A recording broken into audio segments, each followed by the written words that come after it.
As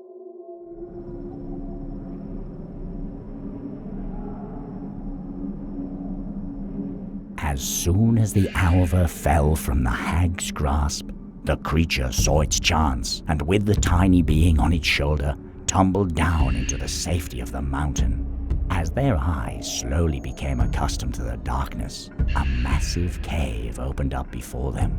The creature beheld it in silence for a while, before remembering its new acquaintance. "Are you all right?" it asked. The Alva gave the creature a faint smile, removing a couple of pebbles from her fragile hands. "At least she won't be able to get us down here. Why do you think she was so interested in you?" The Alva tilted her head, apparently as puzzled as the small creature. "Well, no matter now. I guess we need to explore these caves for another exit," the creature said. "I still have a promise to keep, don't I?" The wingless Alva looked up at the creature, her glow slightly more vibrant than before. The light from the opening revealed a large cave. "In here we should be safe from her grasp," the small creature said to its friend, both of them letting out a sigh of relief. The entrance to the chamber was too high up for the small creature to reach.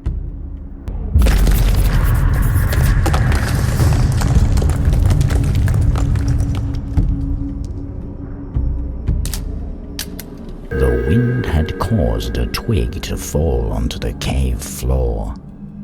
"Where did you come from?" the small creature asked the twig.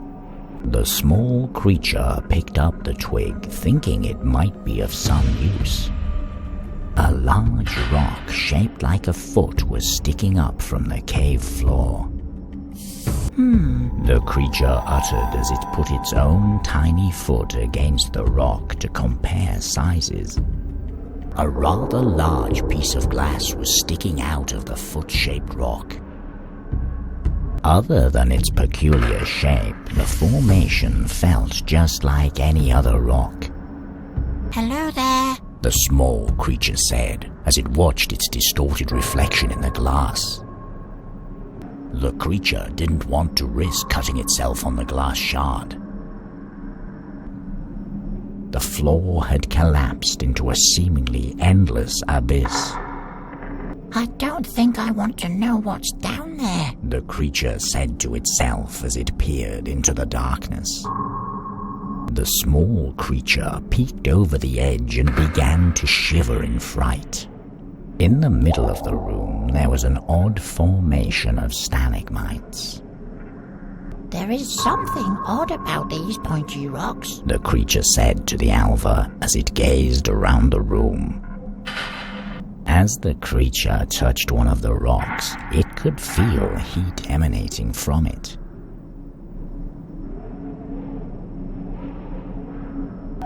Vata are nervous beings that hide from others by blending in with their environment. They prefer to make their home below the ground, far away from other creatures. "Brother, I think we've been discovered," the tall Vata whispered nervously to the short one. "Nonsense," the short Vata said with a confident look. "Just stick to the plan." "But the beast is not leaving," the tall Vata whispered, making a befuddled face. "Why is the beast not leaving?"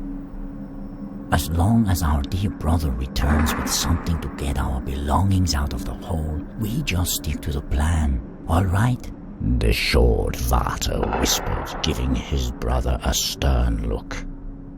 "Right," the tall Vata responded loudly, straightening his back in attention.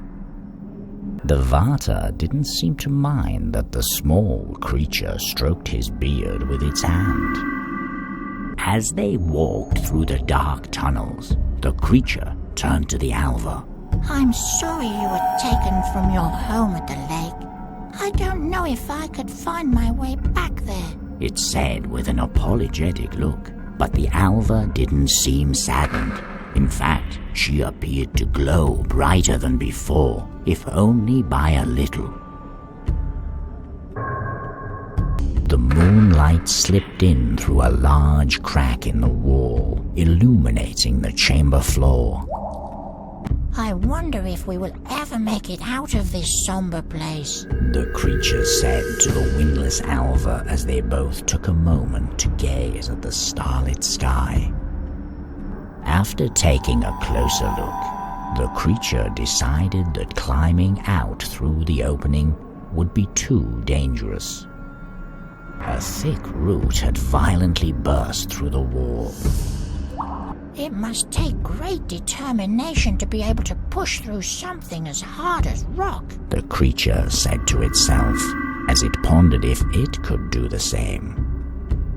The root was sticky from the thick sap sipping through the small holes in the bark. A wide chasm had split the chamber floor in two. We sure are lucky there is a bridge over there, the small creature said to the Alva, feeling at ease. The creature was too afraid to approach the ominous chasm. An unlit torch was mounted on the wall. This damp place could use some light, the creature thought as it watched the torch from afar. The torch had been securely fastened to the wall.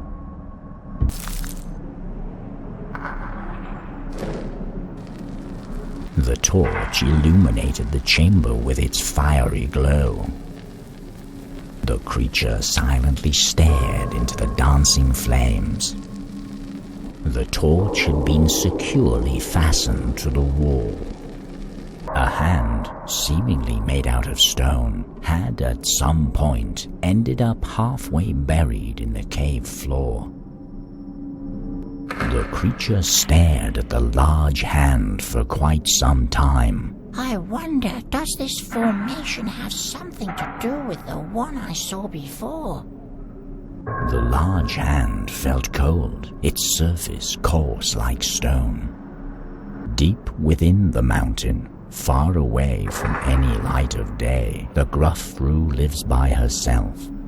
Miners have been known to catch a glimpse of her in the corner of their eye, some claiming that she is showing them the location of large ore veins, others that she is trying to get them to follow her into the tunnels. If one is to venture into her domain, be mindful of making noise. If disturbed, she is said to bring the perpetrator to the deepest place within the mountain, where the unlucky being slowly turns into stone. Noise, noise, always hammering, striking the walls, loud, foul beings, strike, strike, strike. It is not theirs to take. The Gruffroo mumbled to herself, seemingly not noticing the small creature next to her. Unforgivable! Strike, strike, strike! The rock falls. A spell. Hide it. Yes. They won't leave. Why? They can't see where to strike. This won't do. My love. For a brief moment, the Gruffroo's voice became soft. Soon he will arrive. No. For him to see me like this, my appearance unsightly, their fault. Strike, strike, strike, then silence. Pristine.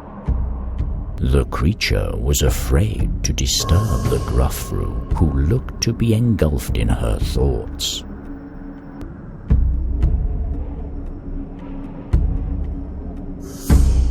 I can't wait to leave these caves behind us. They're a bit creepy, aren't they? Do you know of a place on the outside that could help you get your wings to grow? The creature asked. The Alva shrugged her shoulders, looking back at it with big eyes. Oh, well, I'm sure we'll find someone that can tell us what to do. The creature responded in an unsteady voice. Avata was hiding in a dark corner of the chamber, shaking wildly. Who goes there? The fat Vata wailed as confidently as he could. Who are you? I don't know, the small creature said with a troubled brow. What do you mean you don't know? The fat Vata said as his fear turned to curiosity. I only recently found myself in this world. I don't know where I belong. The creature stated sadly. That's odd, The fat Vata said before turning silent, wondering if that was even possible. After a while, the fat Vata seemed to have regained his focus. Enough of your petty problems. Mine are far more severe, and they just keep adding up. There I was, playing my flute as I was searching this wretched mountain after something to retrieve my and my brother's belongings with when she came running towards me. My music must not have been to her liking, I suppose. The fat Vata said, looking puzzled as he scratched his head. If she sees me again, I don't know what she will do to me. The fat Vata's eyes slowly filled with fear. Could you help me sneak past her? You can have my flute, and I'm sure my kin will reward you greatly. I suppose I could. The small creature responded, even though it was just as afraid as the fat Vata was. The carvings inscribed on the wall formed a number of strange shapes and symbols. What do you think they mean? The small creature asked the Alva as it tried to make out the shapes of the mysterious carvings. When the small creature moved its hand across the carvings on the wall, they gave off a faint, almost magical warmth.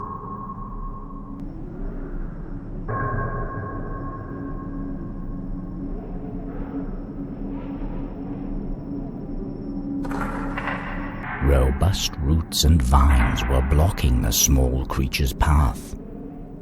The vines were too thick for the creature to snap with its bare hands. If only my claws were sharp and pointy. The creature said, looking down at its dainty little hands. Hey you, Sticky Fingers, quit skulking in the shadows and move over to the smelter so I can see you. Oh, I see. A couple of new Sticky Fingers made their way into my mountain. From atop a chest next to the smelter, a crouching Svartalv was glaring at the small creature and its newfound friend. I shall make it simple enough for your tiny minds. Since this mine belongs to me now, I've decided not to give you anything at all. So go away. I've got enough sneaky Sticky Fingers to keep an eye on already. The small creature looked at its friend before trying to talk to the Svartalv. I apologize for carelessly wandering into your home, but we would never take something that someone else values so highly. The Svartalv frowned. Of course you wouldn't just decide to take a pleasant walk through the deepest parts of my mountain. Just because I've yet to find any treasure doesn't mean it doesn't belong to me. The Svartalv reached into his pocket before throwing a small rock at the creature. There, worthless piece of rock that you can have. There are plenty of those for you in these walls, Sticky Fingers. You two again. It's simple. Anything that shines belongs to me. Every precious gem inside this mountain. Don't think I won't notice you sneaking about, looking to steal what belongs to me. The Svartalv looked away from the small creature for a moment, peering into the shadows. Sticky Fingers, all of you, don't you try to fool me. I know everything that goes on within this place. More importantly, I know where I put everything, so I will know if something is missing. Although, if you'd like to use my smelter, perhaps we could work something out. Pay up, or get lost. It's up to you. Would this allow me to use the smelter? The small creature asked. The Svartalv bit into the iron coin before putting it into his pocket.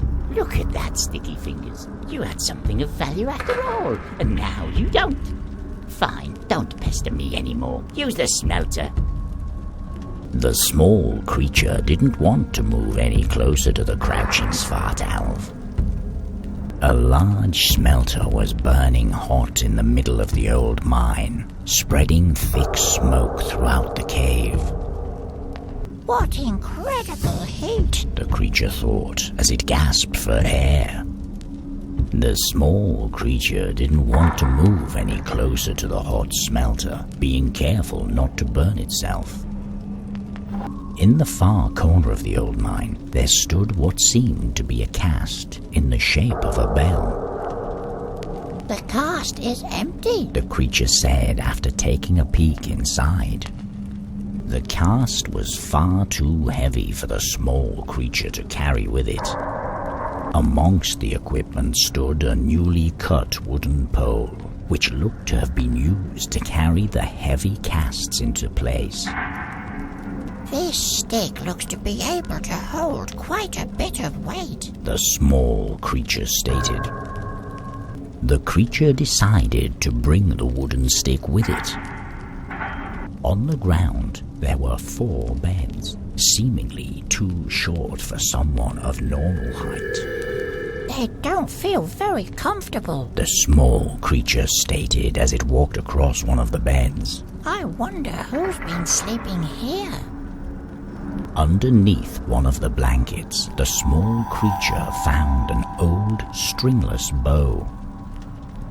In one of the cave walls, there was a pickaxe that looked to have been angrily struck deep into the rock.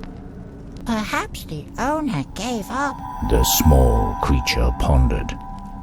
The pickaxe was firmly stuck in the cave wall.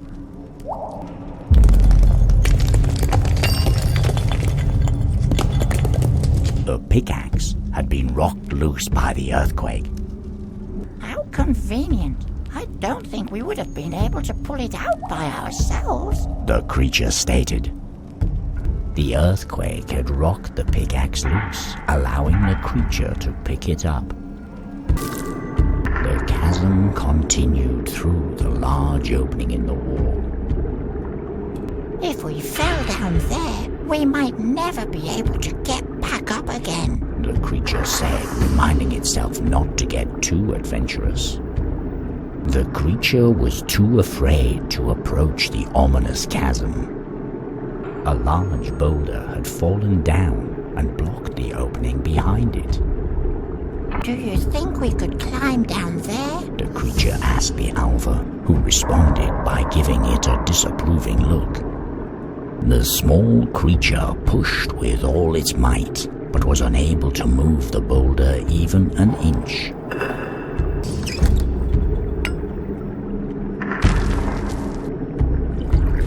The deep chasm had been filled to the brim with water, leading it through the caves.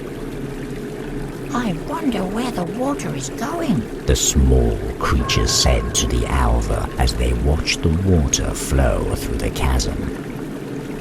As it reached down into the water, the creature could feel the strong flow of the newly created river with its hand. Water had begun to flow through the chasm. Where do you think the water is going? Perhaps we should try to follow the stream. The small creature said to its friend. As it reached down into the water, the creature could feel the river flowing between its fingers. It's all ruined. We can't eat this, the short Vata said, waving his tiny arms in the air. Brother, the beast has returned. The tall Vata said, tapping his brother on the shoulder. The plan! The short Vata cried out. The seemingly endless abyss had surprisingly filled up with water. I hope that whatever is down there knows how to swim. The small creature said remorsefully. The creature reached down with its tiny hand and felt the chilling water flow between its fingers. A box was bobbing calmly on the surface of the water. The contents of the box seems to be damaged. The small creature said as it took a closer look at it. The small creature reached down into the box and found an old mushy apple. Brothers, The fat Vata said happily. I'm back again. It seems my brothers are disappointed with my efforts. The fat Vata said with a heavy sigh as he awkwardly took his place beside the tall Vata. If they are not willing to talk, I guess I will have to find you a reward myself. The fat Vata muttered as he rummaged around on the floor. It's not much, but here you go. I'm truly grateful for your help. You have to excuse my brother's cold reception. They just want their belongings back. The fat Vata said with a half-hearted smile. A hedgehog was peeking out from its den, still squinting after being awoken from its sleep. The newly awoken hedgehog gave off an irritated grunt when the small creature approached it. Hello? The small creature said nervously. The hedgehog took no notice of the greeting, but the creature could hear a faint growl coming from its stomach. I guess it's hungry. The hedgehog quickly snatched the apple out of the small creature's hands and hurried back to its den. In its retreat, it had brushed off a couple of its spines on the ground. I suppose I could take these with me. The small creature said, saddened that the hedgehog didn't seem to want to become its friend.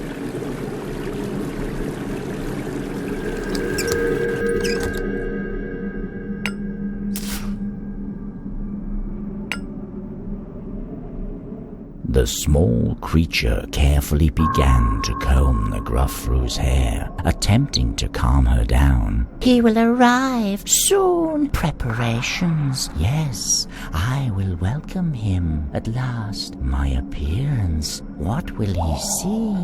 The Gruffrew seemed slightly more relaxed, letting go of a pair of clamps that she had been frantically grasping.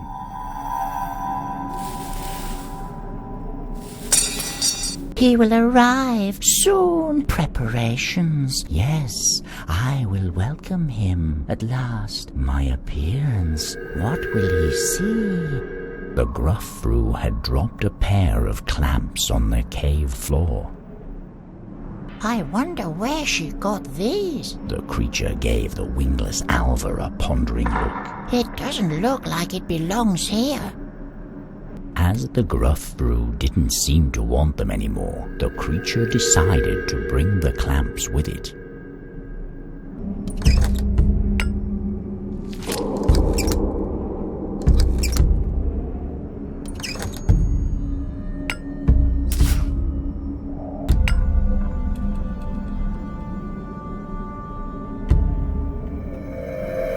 Looking into the mirror, the Gruffroo appeared pleased.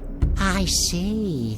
Yes, this will do. My love, he will arrive shortly. Too much time being spent hiding what they sought. Striking, hammering. Why? Unnecessary. They are no longer here.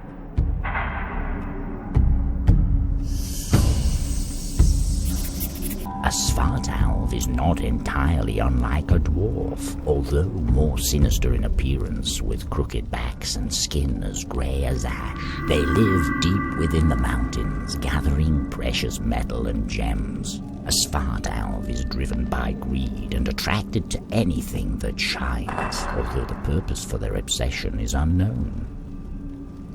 A large silver vein, previously hidden from greedy eyes, had appeared in the middle of the cave. How wonderful. The small creature thought. How could I not have seen such a beautiful thing earlier? Thief! Sticky fingers, this belongs to me, all of it! The Svartalv yelled as the small creature moved closer to the silver vein. Magical, shining, glimmering, wanting me to have it. You shall have nothing.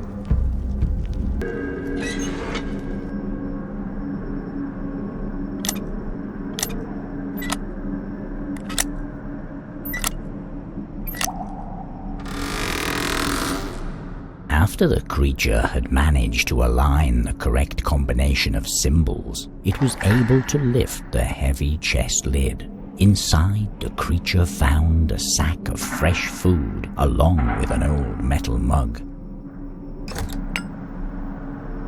The beast is back, brother, The tall Vata whispered cautiously.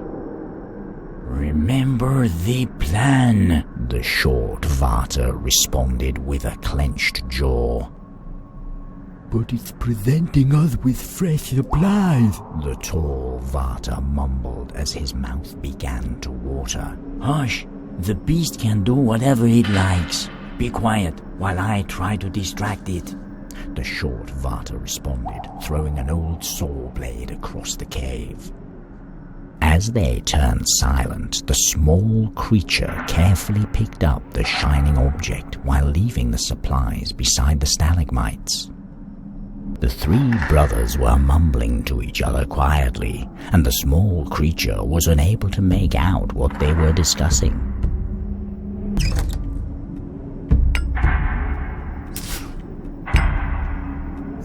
Using the saw, the creature managed to create a hole large enough for it to pass through. In the middle of the chamber, there was a large head half buried in the cave floor. Bergersaw are dangerous, enormous beings long since forgotten by most folk. Long ago, they sought shelter deep within the mountains, remaining in an endless sleep to shut out the sounds of man. Is it alive? The small creature whispered, looking anxiously to the alva on its shoulder. As the creature moved its tiny hand across the huge head, it could feel a strange warmth emanating from it. The small creature used the saw it had assembled to cut through the thick root.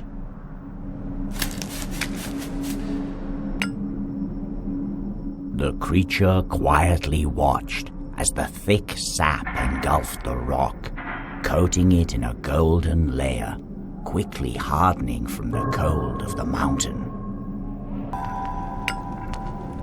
What's that you have there, Sticky Fingers? Wherever did you find this gem? The Svartalv's eyes fixated on the amber. It's glowing. I need it. Give it to me. The small creature pondered what to do as the Svartalv continued. What? Well, how about this? I'll allow you to take a small piece of ore from my silver vein. How does that sound? A small chunk? What do you say? Before the small creature could answer, the Svartalv quickly put the amber into his pocket. A trade is a trade. Now leave. I've already said you can have a small piece of my silver ore, if you can get it out of the wall, that is. The Svartalv grinned as he kept his hands protectively over his pocket. Although it had managed to get the Svartalv to share the vein, the small creature had to get the precious ore off the cave wall by itself. Using the pickaxe, the creature managed to chop off a small chunk of silver ore.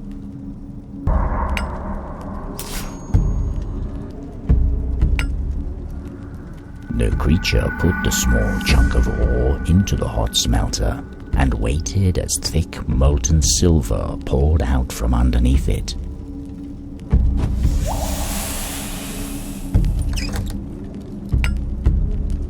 The creature carefully filled the dipper to the brim with molten silver. As the creature poured the molten silver into the cast, it cracked, making it possible for the small creature to push it aside. As the cast was removed, a shining silver bell was revealed. The sound of bells, especially ones made out of silver, are said to be horrific to certain evil beings. molten silver had been molded into the shape of a beautiful bell. What a wonderful object! The small creature thought as it tried to make out its reflection in the shining bell. Trying its hardest, the creature managed to pick up the heavy silver bell.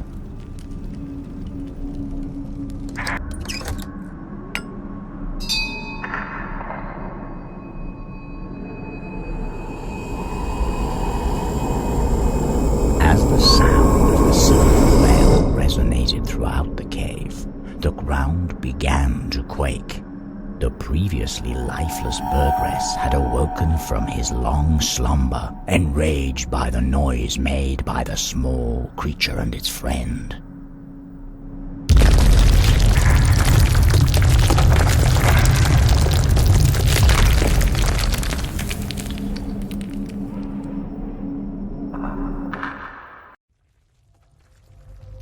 As the mountain continued to shake by the Burgress's movements, a part of the cave wall began to crumble, falling apart before the small creature's eyes.